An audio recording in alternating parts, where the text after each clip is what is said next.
दोस्तों, पेट्रोल आज के समय में इंसान की एक अहम जरूरत बन चुका है और जैसे जैसे इसका इस्तेमाल बढ़ता जा रहा है वैसे वैसे इनकी कीमत भी लगातार बढ़ती जा रही है। लेकिन दोस्तों, आपके भी मन में कभी न कभी तो यह ख्याल आया होगा कि हम जो गाड़ी चलाने के लिए जो पेट्रोल और डीजल डलवाते हैं वो आखिर आता कहाँ से है, आखिर पेट्रोल कैसे बनता है। तो दोस्तों, जैसा कि आप लोग इतना तो जानते ही होंगे कि हमें ये पेट्रोलियम जमीन की गहराई से मिलता है, जो कि बड़ी बड़ी मशीन से खुदाई कर प्राप्त किया जाता है। लेकिन ऐसा नहीं है कि पेट्रोल और डीजल सीधे जमीन से खोदकर निकाल लिया जाता है। जमीन से निकलने पर ये अपने प्योर फॉर्म में नहीं होता है, बल्कि इनके साथ बहुत सारे तरल पदार्थों का मिक्सचर होता है। इसे पेट्रोल सेपरेशन की टेक्निक से अलग कर लिया जाता है। हमें जो खुदाई से जमीन से ईंधन प्राप्त होता है वो हमें काले और गाढ़े तरल पदार्थ के रूप में प्राप्त होता है, जिसे पेट्रोलियम कहा जाता है। पेट्रोलियम के कुएं होते हैं जिनसे कच्चा तेल यानी कि क्रूड ऑयल निकाला जाता है। तो अब सवाल ये आता है कि ये पेट्रोलियम जमीन के अंदर कैसे बनता है। दोस्तों, हजारों लाखों साल पहले पेड़ पौधे और जीव जंतु जमीन के अंदर पृथ्वी पर आए विनाश के कारण दब गए होंगे और बहुत ज्यादा दबाव और गर्मी के कारण यही मृत पौधे और जानवर पेट्रोलियम में बदल गए। इसके बाद इंसान ने जमीन और समुद्र के अंदर पेट्रोलियम के ऐसे भंडार का पता लगाया और समुद्र की चट्टानों से इस काले तरल पदार्थ को निकालना शुरू कर दिया। वैसे पेट्रोलियम एक लैटिन भाषा का शब्द है जिसका मतलब होता है चट्टानों से निकलने वाला तेल। जमीन के अंदर से जो क्रूड ऑयल निकाला जाता है उसमें पेट्रोल, केरोसिन, नेपेथ, डीजल, मोम जैसी चीजें मिक्स होती हैं। इसके बाद इस कच्चे तेल यानी कि क्रूड ऑयल को साफ करने के लिए कारखानों में लाया जाता है, जिन्हें पेट्रोल रिफाइनरीज कहा जाता है। आपको बता दें कि कच्चा तेल जमीन और समुद्र दोनों जगह पाया जाता है और समुद्र से कच्चा तेल निकालने के लिए समुद्र के ऊपर एक फ्लोटिंग रिफाइनरी बनाई जाती है और जमीन के अंदर जो तेल होता है उसे निकालने के लिए कुएं बनाए जाते हैं। लेकिन आपको बता दें कि कच्चे तेल को ढूंढना इतना आसान नहीं है। कई बार तो इसमें अरबों रुपए खर्च हो जाते हैं, फिर भी कच्चे तेल का भंडार नहीं मिलता है। लेकिन जब रिफाइनरी को किसी एक जगह कच्चे तेल का भंडार मिल जाता है, तब उस तैरती हुई रिफाइनरी को आसपास की समुद्री चट्टानों से मजबूती से बांध दिया जाता है ताकि वह पानी से इधर से उधर ना हिले।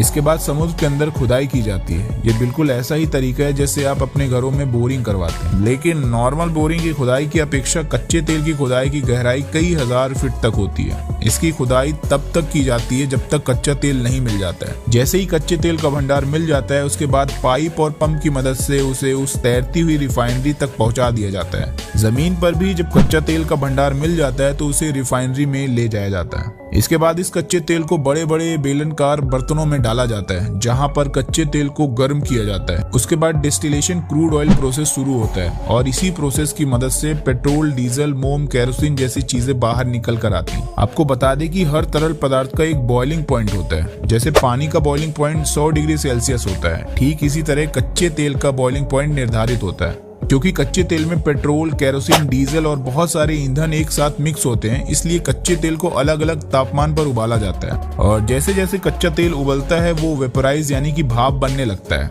और अलग अलग तापमान पर अलग अलग चीजें हासिल होने लगती हैं। जैसे कि कच्चे तेल को 260 डिग्री सेल्सियस तापमान पर उबाला जाता है तो उससे डीजल मिलता है, जबकि 180 डिग्री सेल्सियस में हमें मिट्टी का तेल यानी कि केरोसिन प्राप्त होता है और 110 डिग्री सेल्सियस में हमें पेट्रोल प्राप्त होता है, जो आज के समय में हमारे लिए बहुत जरूरी है। और इसी तरह कच्चे तेल के डिस्टिलेशन से हमें और भी कई चीजें प्राप्त होती हैं, जैसे मोम, पैराफिन, वैक्स, ग्लिसरीन और डामर जैसी कई चीजें हमें सिर्फ कच्चे तेल से प्राप्त होती हैं। पेट्रोल को निकालने के बाद इसे ट्रांसपोर्ट किया जाता है, साथ ही इसकी टेस्टिंग भी की जाती है। इसमें यह चेक किया जाता है कि कितने ऑक्टाइन का पेट्रोल है और बाद में इसे पेट्रोल पंप पर भेजा जाता है। दुनिया में कुछ ही जगह हैं जहां से कच्चा तेल मिलता है। अमेरिका और रूस में भी कच्चे तेल का उत्पादन होता है, लेकिन दुनिया में सबसे ज्यादा कच्चे तेल का उत्पादन अरब देशों में ही होता है। पेट्रोल और डीजल को एक बार इस्तेमाल करने के बाद इन्हें दोबारा रिसाइकल नहीं किया जा सकता है, यानी कि ये सिर्फ एक बार इस्तेमाल होने वाली चीज है। दोस्तों, पेट्रोल और डीजल धरती पर अनलिमिटेड नहीं है, यानी ये धरती पर एक न एक दिन खत्म होना ही है। और यही कारण है कि अब इलेक्ट्रिक गाड़ियों का निर्माण हो रहा है, जिससे कि आने वाले टाइम में जब पेट्रोल और डीजल जैसी चीजें खत्म हो जाएंगी तब भी हमारा काम चलता रहे। तो दोस्तों, आज की हमारी इस वीडियो में हमने आपको बताया कि पेट्रोल और डीजल कैसे बनता है। आशा करता हूँ आप लोगों को पेट्रोल और डीजल कैसे बनता है के बारे में समझ आ गया होगा। दोस्तों, अगर आपको हमारी वीडियो पसंद आई हो तो हमें कमेंट करके जरूर बताइएगा